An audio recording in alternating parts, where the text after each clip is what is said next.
Let's be real.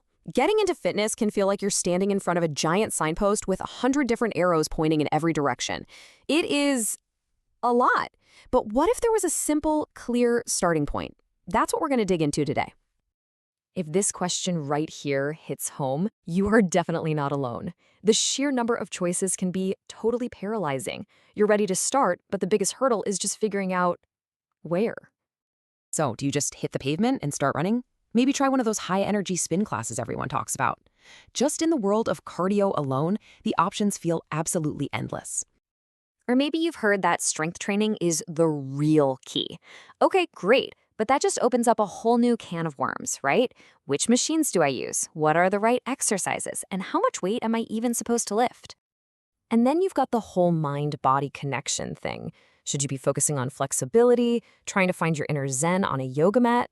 Honestly, it's enough to make you just want to stay on the couch. So, how in the world do you cut through all that noise? Well, the best way is to find a really reliable guide. And that's our focus today, finding a clear path right through the middle of all that confusion. Just imagine for a second. What if you had a single resource that was basically your personal roadmap? Something that could guide you through all the choices, but without all the pressure and the constant second-guessing. Well, that is the exact idea behind the book we're looking at, the Women's Fitness Book. It's designed from the ground up to be a companion for your journey, not some generic one-size-fits-all plan. So what is this thing exactly? It's a complete resource. It doesn't just throw a list of exercises at you. No, it's designed to walk you through the whole process, from the very beginning, like understanding your own body, all the way to building workouts that are tailor-made for you.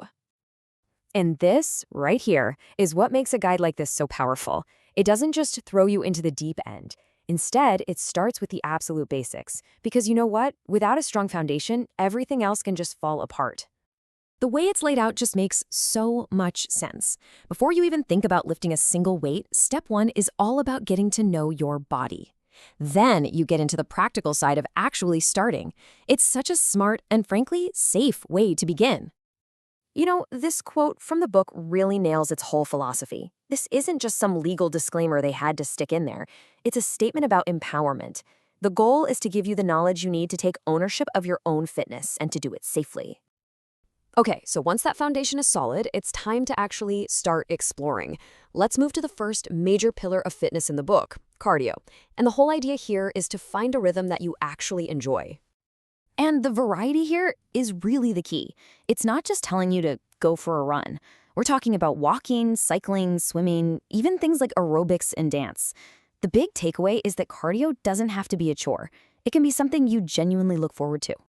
And that's really the whole point, isn't it?